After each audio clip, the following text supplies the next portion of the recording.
বন্ধুরা, আজকে একটা নতুন গল্প নিয়ে আসলাম তোমাদের মাঝে। এটা সত্য এবং বাস্তব জীবনের ঘটনা। শেষ পর্যন্ত শোনার অনুরোধ রইল। শুনলে তোমার মধু চলে আসবে। দেরি না করে চলো শুরু করা যাক।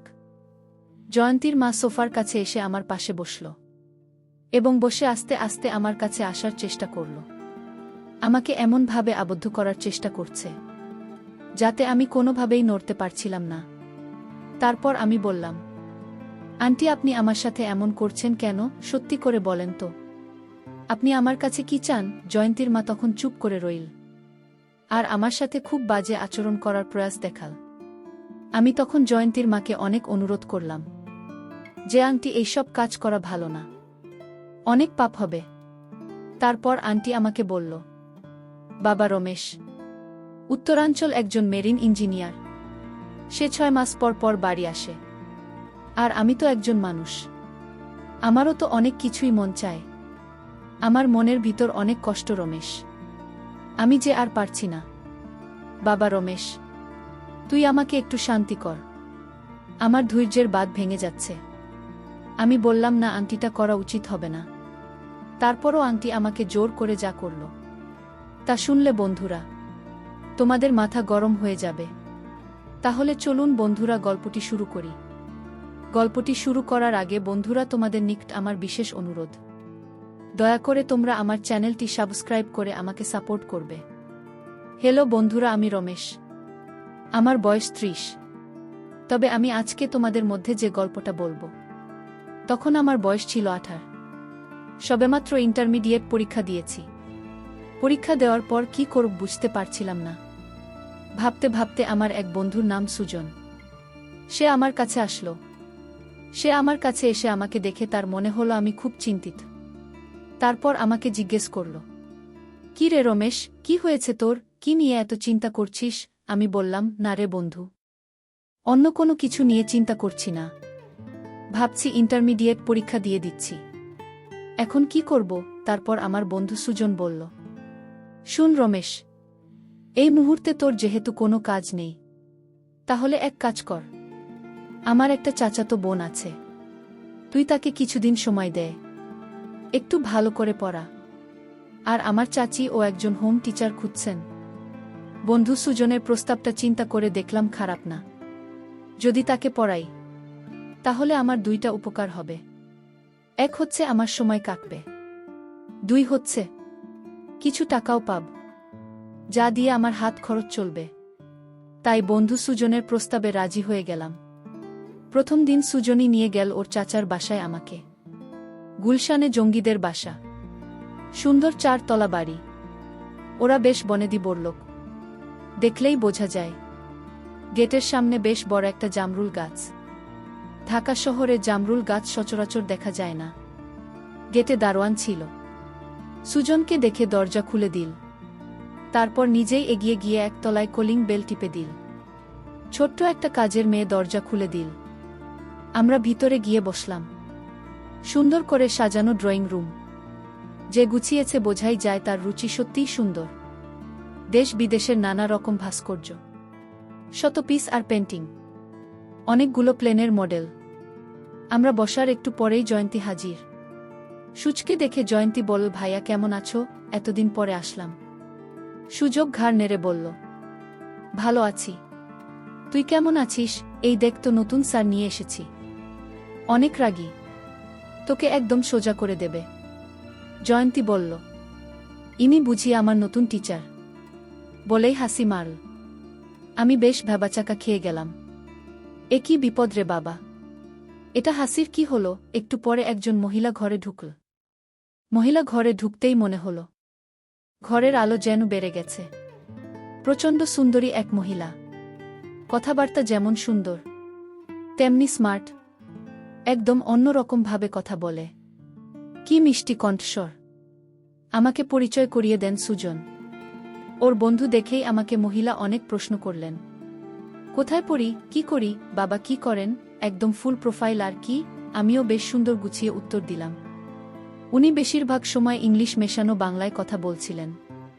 বোঝা যায় হাইলি এডুকেটেড। তবে তখনও আমি একটা জিনিস জানতাম না, যেটা পরে জেনেছি। সবকিছু ঠিকঠাক হয়ে গেল। আমি সপ্তাহে 4 দিন পড়াব।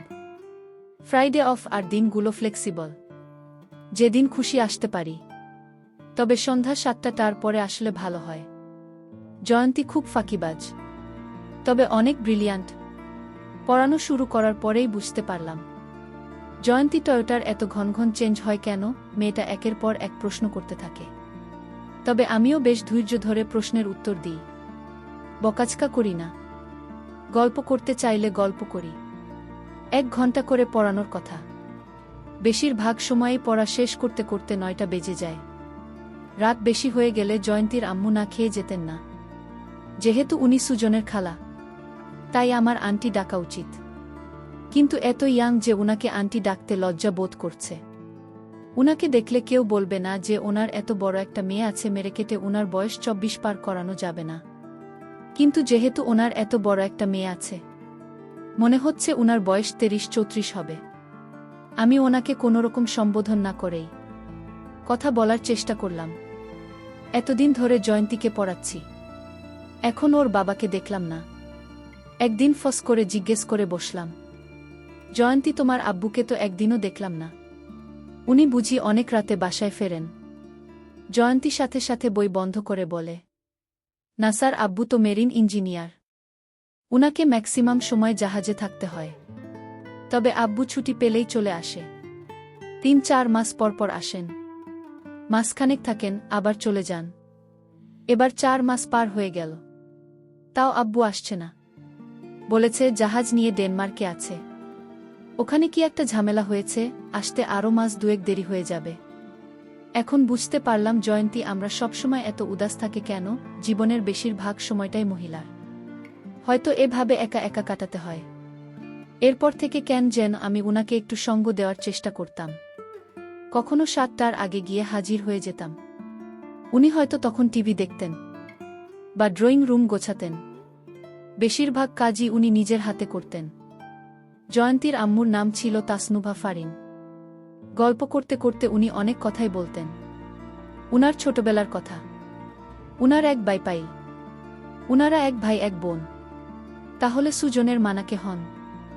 আমি আর জিজ্ঞেস করিনি। কথা প্রসঙ্গে উনাকে একদিন জিজ্ঞেস করে ফেললাম, আপনার বাংলাটা খুব অদ্ভুত, আমি এরকম বাংলা আগে শুনিনি। উনি হেসে বললেন, আমি কি খুব খারাপ বাংলা বলি?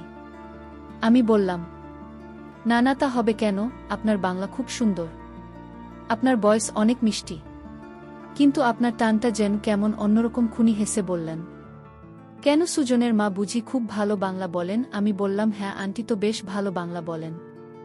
উনি বললেন, হবে হয়তো, ওর তো অনেক আগে বিয়ে হয়ে গেছে। তাছাড়া ওরা তো মঞ্জিলে থাকতো নাকি? কথা শুনে কেমন যেন খটকা লাগল। মঞ্জিল মানে? আমি আর ঘাটাল আমনা। পরে সুজনকে ধরলাম, এই শালা বলতো ঘটনাটা কি। প্রথমে তো বলতে চাই নাই, পরে একটু একটু করে বলল, আসলে ওরা হচ্ছে নবাবদের একটা ব্র্যান্ড। শুনে তো আমি আতকে উঠলাম।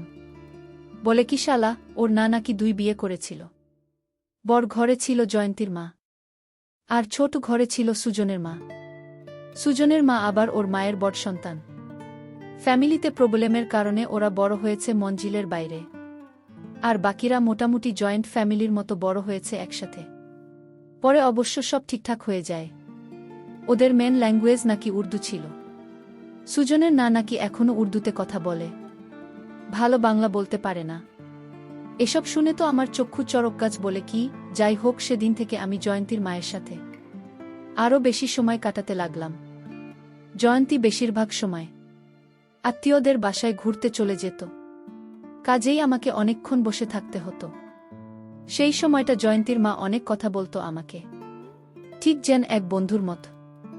উনার 16 বছর বয়সে বিয়ে হয়ে যায়, 17 বছর বয়সে বাচ্চা। উনি দুঃখ করে বলেন, ওনার অনেক স্বপ্ন ছিল, অনেক লেখাপড়া করার ইচ্ছা ছিল, সেগুলো কিছুই হয়নি।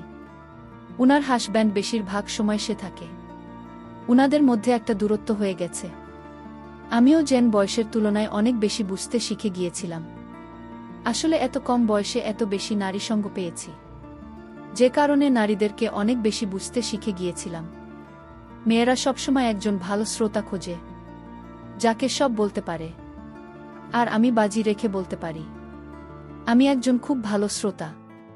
তখন ব্রিটিশ কাউন্সিলে একটা কোর্স করছি, কাজেই ইংলিশটা প্র্যাকটিস করা প্রয়োজন। জয়ন্তীর মা মাঝে মাঝে ইংলিশে প্রশ্ন করে বসে। আমিও স্টাফ ক্যান্সার করে দিন।